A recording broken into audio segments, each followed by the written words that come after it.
Boa noite.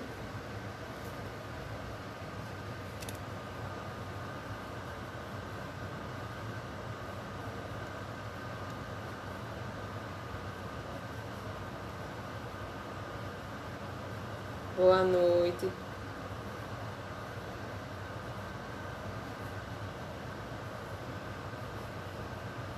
Tô tentando colocar o título aqui da live nos comentários.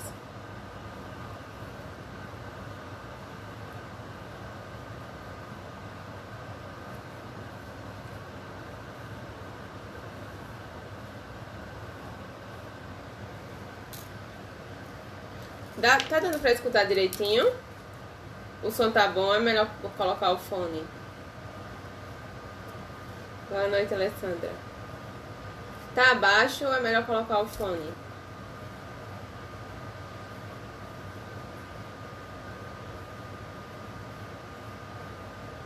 Melhor colocar o fone? Beijo, Sofia. Pronto.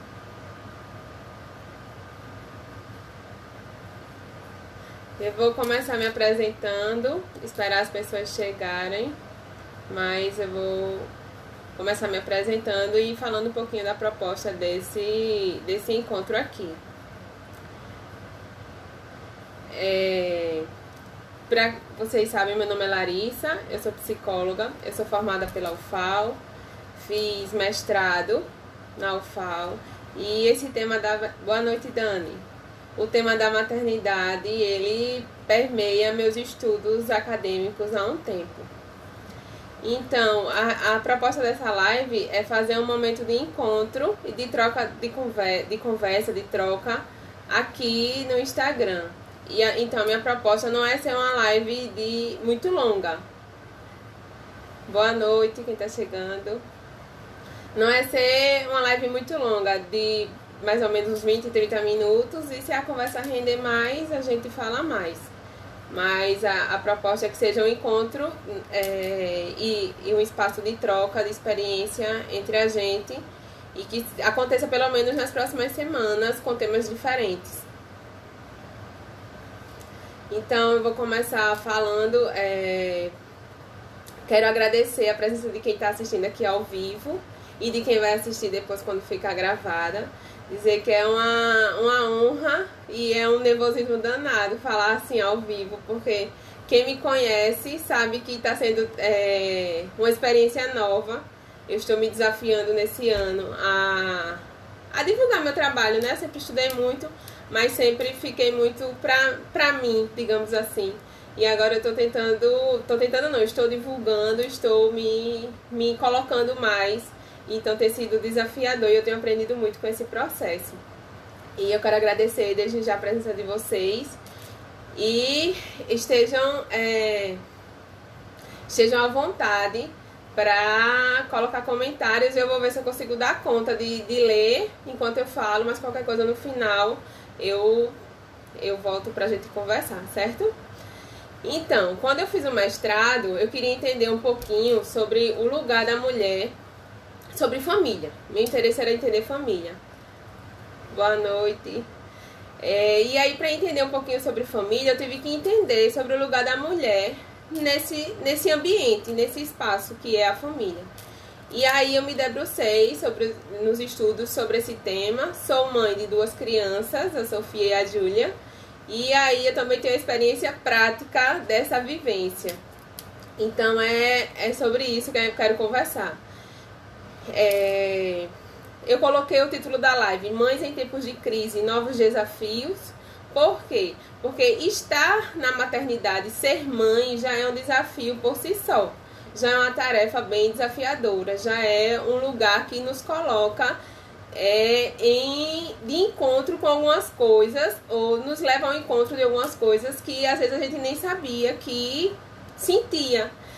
Surgem incertezas, inseguranças, dentre outras coisas, e aí a gente é colocado no lugar de protagonista da vida de alguém, no sentido de que alguém vai depender da gente, a gente precisa cuidar desse alguém, e aí várias coisas podem surgir em decorrência desse lugar que a gente ocupa. Eu tô olhando aqui porque eu fiz um roteiro para não me perder, para contemplar tudo que eu quero falar com vocês. E aí eu falo de tempos difíceis, momentos de crise, por quê? Porque a gente está falando hoje de tempos difíceis pelo momento que a gente está vivendo. Mas ser mãe nunca foi fácil. Nunca foi uma tarefa fácil ocupar esse lugar. Só que a gente fala de hoje porque a gente está na experiência da gente agora. Mas a mulher, ao longo da história, ela vem travando batalhas para conquistar algumas coisas e tem pagado o preço de ocupar esses lugares e tem pagado o preço dessas batalhas. E aí, o que a gente vê, eu falo no momentos de crise, por quê? Porque às vezes a gente pensa que crise é somente aquilo que tem um efeito negativo. Mas como até eu já comentei aqui no Instagram, crise é todo evento que nos provoca uma reorganização, que nos coloca para reorganizar a situação de vida da gente. Por exemplo, o nascimento de um filho é um momento de crise, porque é um momento que a gente sai do lugar que a gente estava, muitas vezes é um casal, então você era esposa e esposo, a gente dividia a questão de conjugalidade. Quando nasce um filho, você passa a ocupar o lugar de pai e de mãe, então você ocupa uma nova função. Para você ocupar essa nova função, é necessário que você desenvolva novas habilidades, que aprenda novas estratégias e que tem outras responsabilidades. Então, isso vai mexer, isso vai desequilibrar o seu, digamos, estado interno. Isso vai provocar um desequilíbrio. Então, isso é um momento de crise, não necessariamente questões relacionadas a questões negativas. Então, a maternidade por si só já traz essas questões. Então, nesse momento atual que a gente está vivendo, ela está sendo exacerbada a questão da dificuldade das crises, porque a gente está tendo que lidar com outras situações que não necessariamente existiam antes desse momento de desafios, desse momento desafiador. Mas o que eu quero começar conversando com vocês é que nós hoje vemos muito a questão do instinto materno, do amor materno, e isso foi uma questão que foi construída ao longo da história. Nem sempre foi assim. A questão do amor materno ela foi construída. Antes a mulher estava muito associada à questão da procriação. Ser mulher significava ter filhos. E aos poucos, graças também a interesses da sociedade, a interesses do Estado, a mulher foi sendo colocada no lugar de cuidadora, foi sendo colocada no lugar de pessoa responsável na família para cuidar dos filhos e cuidar do marido. Então, a questão do instinto materno é um discurso produzido e que está sendo mantido até hoje na nossa sociedade. Mas o que eu quero conversar com vocês é: qual é o preço que nós mulheres pagamos para manter esse cuidado, né? Onde é que fica a saúde da gente? Onde é que fica a saúde mental das mulheres que estão ocupando essas funções? Então, acho que é um momento importante para a gente pensar essas questões, pensar na questão do cuidado, pensar na questão de que lugar é esse que eu ocupo e que preço é esse que eu estou pagando por estar ocupando esse lugar. E aí, a questão também que as mulheres sempre trabalharam. Agora, essa questão da independência, a mulher querer trabalhar, ir para o mercado para ser independente, essa conotação de independência e de liberdade, ela é relativamente recente. Mas a questão do trabalho, ela perdura e ela já é de longa data. Então, nós vemos hoje, nessa questão de 2020, né, a questão da pandemia, que as mulheres estão sendo afetadas nas relações de trabalho por ocuparem lugares às vezes mais frágeis, por terem agora que não tem com quem deixar a criança. E aí, com que rede de apoio eu vou contar?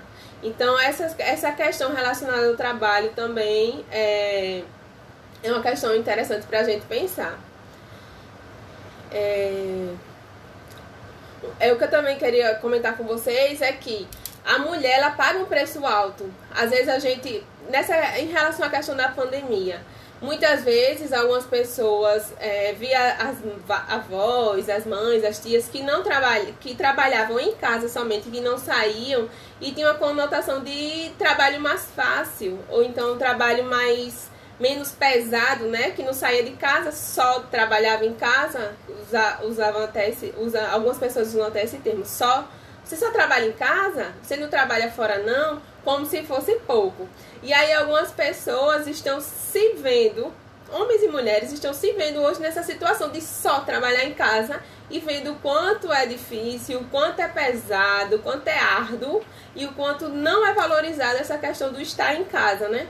Porque os limites eles estão cada vez menores, a carga horária às vezes está maior do que que você trabalhava fora do ambiente de casa, e você não tem as relações interpessoais do ambiente de trabalho, e aí as pessoas estão tendo que lidar e que ocupar também esse lugar e vivenciar essa experiência. Então muitas pessoas estão vivenciando essa experiência e vendo o quanto também é difícil ficar em casa, lidar com tarefas domésticas, lidar com a escola em casa, né? Com a escola online. Então é também um período de reorganização, um período de adaptação que tem requerido muita energia e muita força de vontade para criar estratégias para saber lidar com esse momento de desafio mesmo. E aí também tem a questão do preço, né, que eu falei. Que preço está sendo... Qual o preço disso tudo? Além do preço do desgaste físico, emocional, das relações, o desgaste psicológico, tem o preço financeiro. Quando uma mulher sai para trabalhar, a gente vê o quanto custa cuidar de um filho. Por exemplo, as escolas não são baratas, com quem é que eu vou deixar meu filho, quem é que eu posso confiar, e tudo isso que está relacionado a sair de casa, né? Então é um preço alto que as famílias pagam para essa mulher sair do ambiente doméstico, né? E aí a gente vive uma questão de exigências paradoxais, que alguns autores chamam. Enquanto a gente pode pensar na questão da liberdade, hoje a gente tem a questão da liberdade de ir e vir, a liberdade de fazer o que quiser, de trabalhar o que quiser, ao mesmo tempo em que quiser, ao mesmo tempo a gente tem as exigências que são paradoxais. Por exemplo, eu posso ficar em casa, eu posso trabalhar de casa, mas qual é o preço que eu vou pagar por estar em casa? No sentido de que... Peraí um momento. Se eu fico em casa, muitas vezes as pessoas que estão fora, como eu já comentei agorinha, as pessoas que estão fora não dão esse valor no sentido de que ela escolheu apenas ser mãe. Ela abriu mão da carreira dela para ser mãe. Isso pode ser uma exigência uma exigência e uma cobrança que a mulher que resolveu ficar em casa passa. E aquela que sai, que escolheu usar a liberdade dela para sair de casa, sofre uma outra cobrança que muitas vezes é dela, que é a questão da culpa. Quando eu saio de casa, eu delego a função da maternidade para escola, para uma babá, para uma creche. E aí eu me coloco no lugar de que era eu quem deveria estar com meu filho. Era eu quem deveria estar cuidando dele. E aí vem a questão da culpa, a questão de que não sou uma mãe tão boa quanto eu deveria ser, porque eu deveria ser 100% mais do que eu já faço. E aí, essa questão do 100%, as mulheres às vezes pagam um preço bem caro, que é a questão de ter um mito da super-heroína, né? Às vezes algumas pessoas têm até eu tô falando rápido?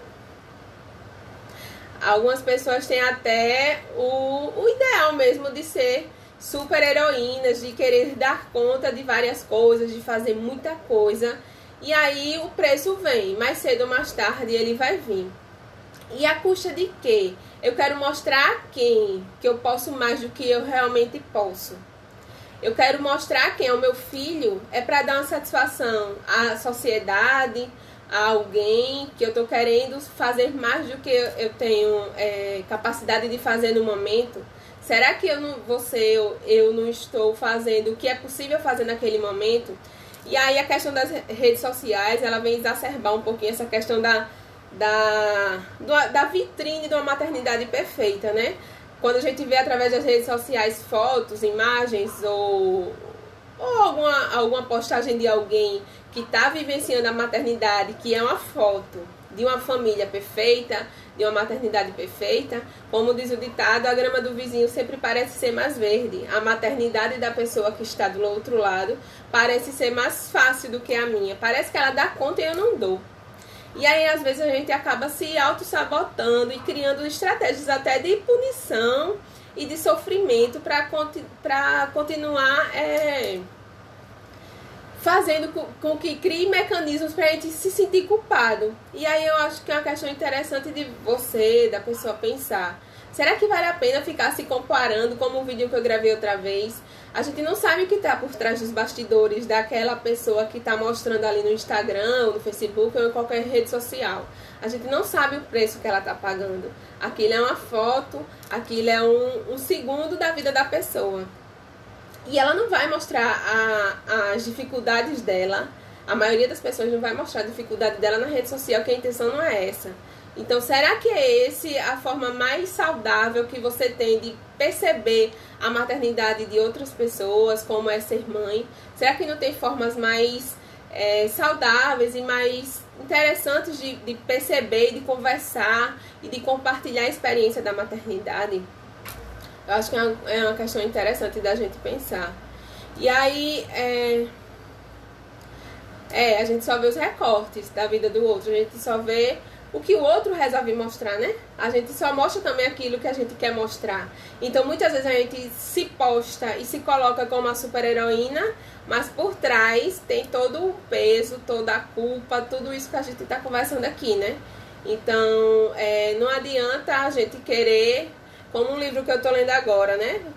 É interessante que você se compare com a sua versão de ontem, não com a versão de outra pessoa hoje. Então, o que é que você tá fazendo? O que é que você estava fazendo ontem que hoje você pode se comparar, que deu um passo a mais, né? É o que é mais saudável e até interessante de pensar para refletir sobre essas questões.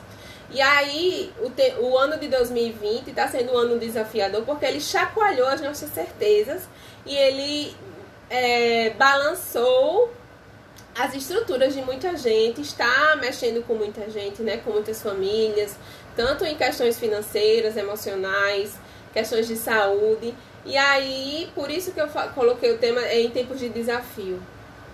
Em tempos de crise, novos desafios, porque os desafios sempre existiram, mas eles estão sendo novos. Qual é a novidade que tem aparecido e quais são as dificuldades que a gente está tendo de lidar com esses desafios, né? E aí tem essa questão que eu já havia comentado da delegação de funções e a atribuição de funções que antes eu preferia não ter e agora eu estou assumindo. E aí a questão da super-heroína que eu havia comentado é que a gente confunde muito. Você pode fazer isso como você deve. Alguns atores falam que a gente é a geração 100%. A gente quer ser 100% em tudo que a gente faz. E racionalmente a gente sabe que isso é impossível. Mas o problema é que emocionalmente a gente não aceita que não dá conta 100% das coisas. E aí a gente acaba comprando esse discurso e essa cobrança social de que a gente consegue, de que a gente vai dar conta. E aí tem a questão dessa questão do 100%, a questão de que você acaba assinando um termo de incompetência quando você diz que você não pode. Mas eu queria que você refletisse, você pensasse se esse discurso ele é real, se você acredita mesmo nesse discurso, se na sua vida cotidiana não dá conta das coisas que as pessoas cobram, ou que você acha que deveria fazer, se isso está sendo saudável para você. Porque ninguém dá conta das coisas 100% do tempo e ninguém precisa ficar 100% do tempo bem.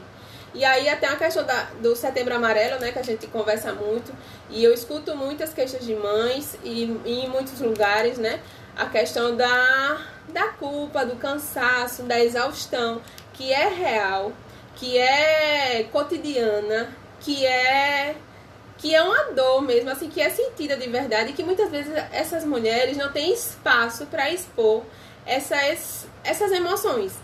E aí, quando eu falo em situações de crise, quando a gente está passando por uma situação difícil, por um período difícil, é muito importante que a gente vivencie e extravase e trabalhe essas emoções. Elas não precisam e elas não devem ficar guardadas e silenciadas, porque como eu falei, um dia o preço vai ser cobrado. E aí, para você cuidar bem do seu filho, você precisa estar bem. Você precisa estar se sentindo bem. E aí, é interessante que você procure, né? Com quem que você pode contar.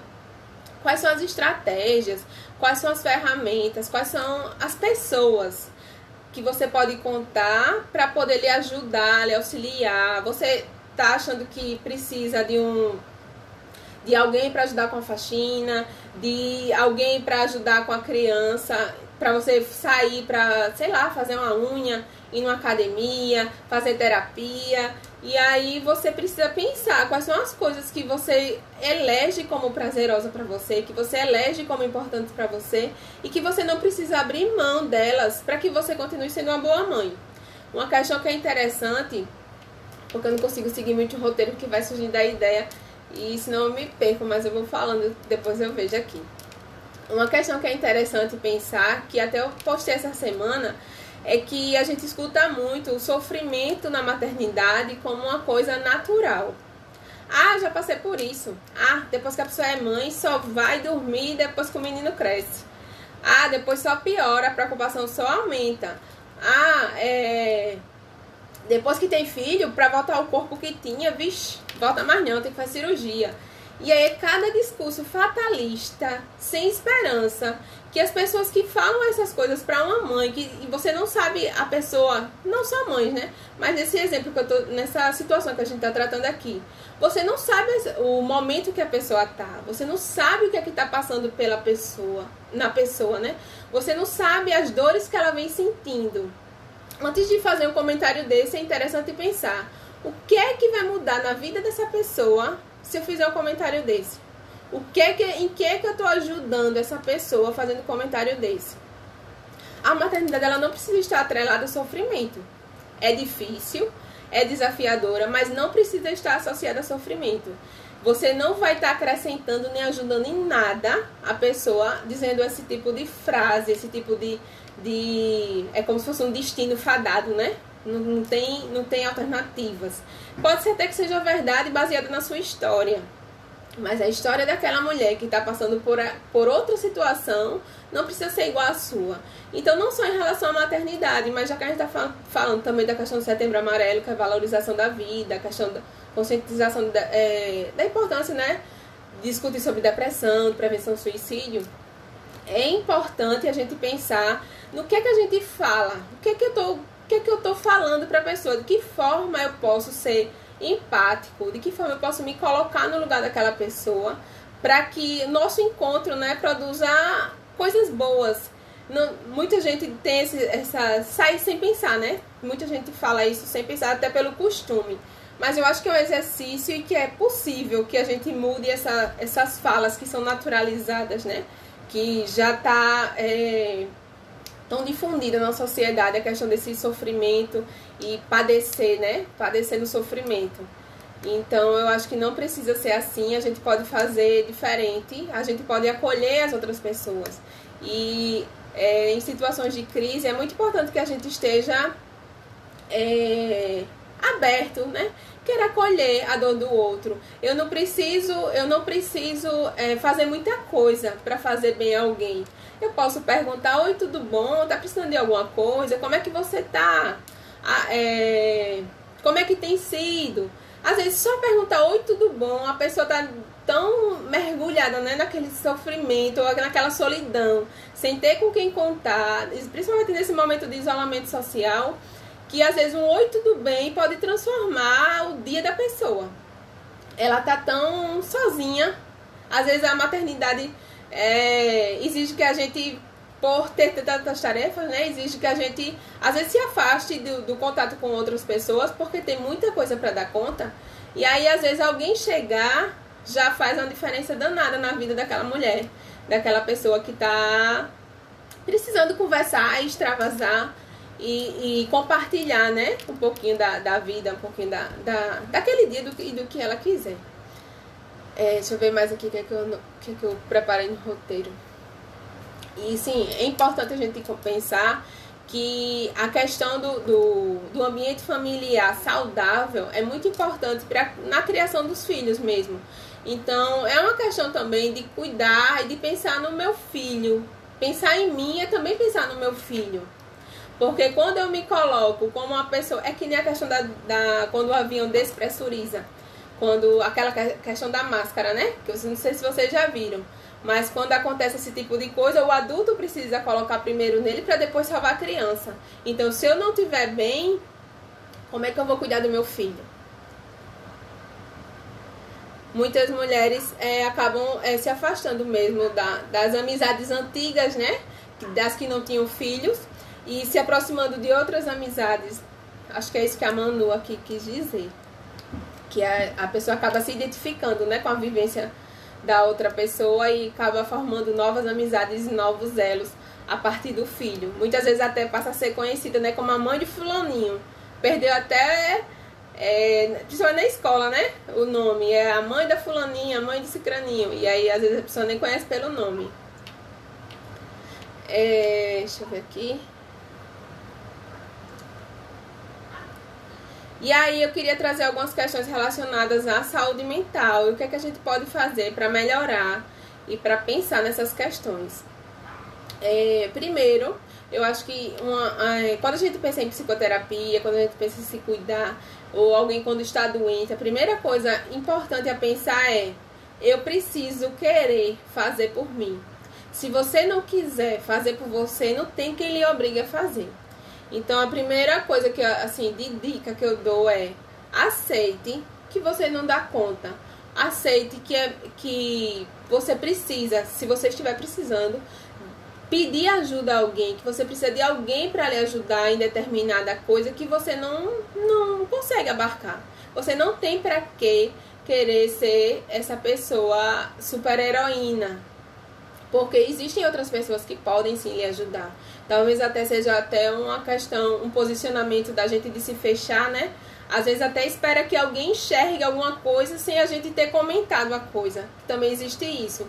Muitas pessoas se fecham no próprio sofrimento e querem que os outros adivinhem que ela está sofrendo. Também fica difícil que as pessoas tenham essa bola de cristal e adivinhem que você está precisando. Então, se você está precisando de uma ajuda, de conversar com alguém, de compartilhar alguma coisa, dê esse primeiro passo por você. Assuma essa responsabilidade com a sua saúde mental, com a sua vida, né? Porque eu tô usando muito um mantra, tipo, se não eu, quem? Se eu não fizer uma coisa, por exemplo, essa questão do desafio que eu comentei no começo, se eu não topar, se eu não fizer por mim, quem vai fazer? Então é importante que a gente pense, né? A gente assuma esse protagonismo e essa autorresponsabilidade na vida da gente. Se a gente não fizer, quem vai fazer por mim? Se eu não falar que tá doendo, quem vai adivinhar que tá doendo? E aí eu acho que também é interessante a gente pensar que é importante ter um tempo para si, é importante ter um tempo para se cuidar, para descobrir, se você não tem esse hábito, de descobrir atividades que lhe causam prazer. Se é assistir um filme, se é fazer uma atividade física, se é fazer uma comida, fazer alguma coisa diferente. Não sei o que é que você acha que é prazeroso para você, mas o que for, importante você achar esse tempo para você. A gente também tem muito discurso de que não tenho tempo, minha vida é muito corrida, não dá tempo não. E aí a gente acaba se escorando nessa desculpa de que não tem tempo e deixando a vida passar.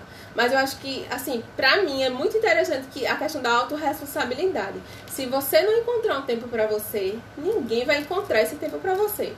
Então é a questão de você assumir o protagonismo da sua vida e dizer: não, eu gosto de fazer atividade física, então no meu dia tem 24 horas, eu vou tirar 15 minutos que seja pra fazer atividade física.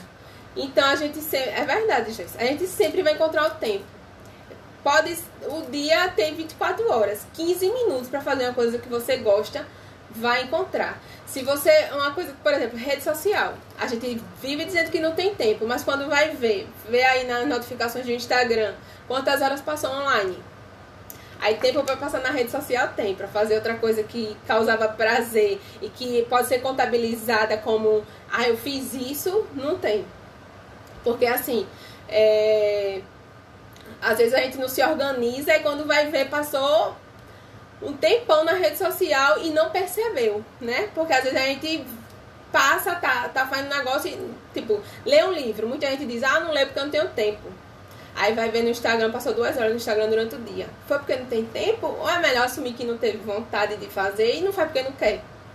Então acho que é bom, é interessante pensar nessa questão da responsabilidade mesmo. É muito mais fácil culpar o outro ou arranjar desculpas para o que a gente não faz. E será que precisa disso? Acho que é uma questão de responsabilidade, de assumir as escolhas da gente. Então, se você acha, por exemplo, que é prazeroso para você fazer uma atividade física, você consegue fazer em casa, você consegue fazer uma caminhada, 15 minutos por dia, por você. Então, eu acho que é importante você pensar que é pra você, é por você. Se você não fizer, não vai ter quem apareça pra fazer. E assim, quando a gente não sabe, quando chega num momento que a gente, como eu falei hoje no post, né? Eu comecei a falar sobre estresse e vou trazer outros vídeos. Assim, o estresse é tudo aquilo que causa um desequilíbrio e uma ameaça para a saúde da gente, seja ela física ou seja ela mental. E aí o nosso corpo ele vai se desorganizar e vai procurar se reorganizar. Quando ele se reorganiza, a gente chama de homeostase, né? Chama isso na biologia de homeostase, que é a busca desse equilíbrio. E aí, quando a gente busca esse equilíbrio, fica tentando buscar esse equilíbrio. E aí vai gastando energia. Vai gastando energia, vai buscando novas estratégias. E chega um momento que a gente cansa, um momento de exaustão, que é quando a gente não soube lidar com aquela situação, não descobriu uma forma de enfrentar aquele problema, aquela adversidade, seja uma doença, um luto, o nascimento de um filho, um emprego que surgiu ou que perdeu. Então, independente da situação, você não soube lidar e chegou num momento de exaustão, é importante que você procure a ajuda de um profissional, seja um psicólogo, seja um psiquiatra, alguém que possa lhe ajudar a descobrir, a desenvolver novas habilidades e estratégias para lidar com aquele sofrimento, com aquele estresse. Porque o estresse, quando ele é crônico, quando ele passa por, quando ele é um estresse prolongado, ele vai trazer prejuízos significativos para a vida da gente, né? E aí a gente já pode ver, algumas pesquisas já mostram, não sei se vocês sabem, mas as mulheres são mais acometidas pela ansiedade, as mulheres têm mais ansiedade do que os homens, numericamente, eu não lembro agora a porcentagem, mas em situações de crise econômica, por exemplo, esse índice aumenta nos homens. E aí, por exemplo, o estresse está muito relacionado à ansiedade e a outros transtornos psicológicos, depressão, ele pode ajudar a desencadear, né, transtornos psicológicos. Então, eu acho que é importante a gente pensar em formas de não deixar o problema se agravar. Como é que você pode trabalhar, encontrar estratégias para que você não deixe o problema se agravar tanto, né? Não precisa esperar chegar uma doença para começar a se cuidar. Você pode trabalhar e encontrar formas antes. Boa noite. Você pode encontrar formas de enfrentamento, né, anteriores. E aí eu acho que é importante, se for o seu caso, ou se for o caso de alguém que você conheça, indicar, procurar ajuda profissional e procurar se cuidar, né? E eu acho que é importante também a gente se colocar como acolhedores da dor do outro, a se colocar mais como pessoas dispostas a escutar, a compartilhar, né? Que a gente esteja mais próximos um do outro, tanto em tempos de que as redes sociais e a interação agora é virtual, mais virtual, a gente não precisa necessariamente estar distantes, né? Às vezes até essa questão do distanciamento fez alguns laços se estreitarem. Então, não necessariamente por estarmos mais longe, precisamos estar distantes, né? Eu posso estar mais próximo do que nunca de pessoas que estão mais longe de mim fisicamente, geograficamente, né? Deixa eu ver se tem mais alguma coisa aqui no meu roteiro.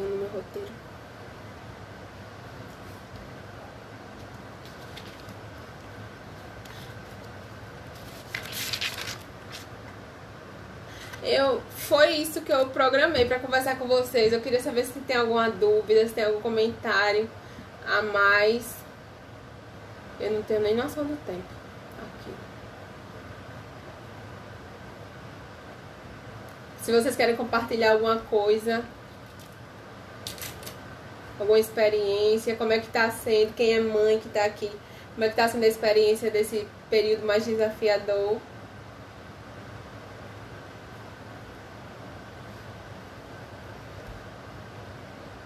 Obrigada.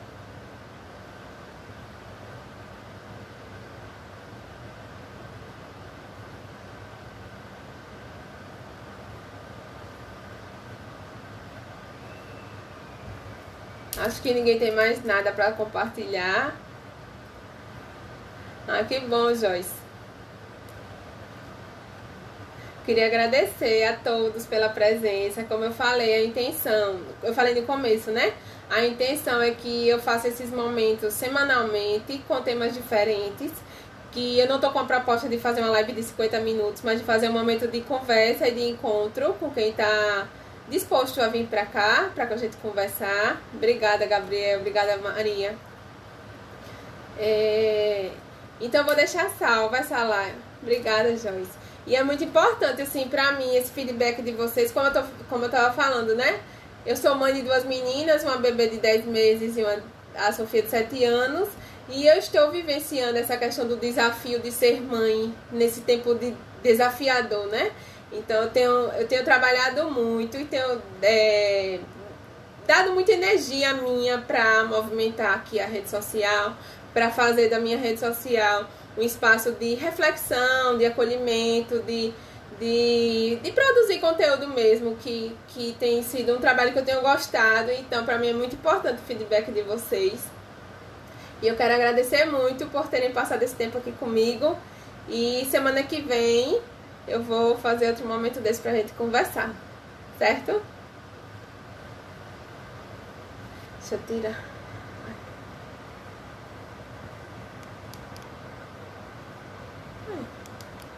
Precisa tirar uma selfie, mas não sei não tirar. Eu vou pensar em outra forma de abordar mais o tema, Gabriel. Essa é a minha primeira live sozinha, então é um desafio danado também pra mim estar aqui sozinha nesse momento. Mas eu gostei muito de compartilhar um pouquinho dessa minha experiência, dessa conversa com esse tema que eu gosto muito. Então, a semana que vem a gente se encontra de novo, certo? Quem se interessar, depois eu divulgo nas redes sociais. Boa noite. Obrigada a todos por terem participado. Tchau.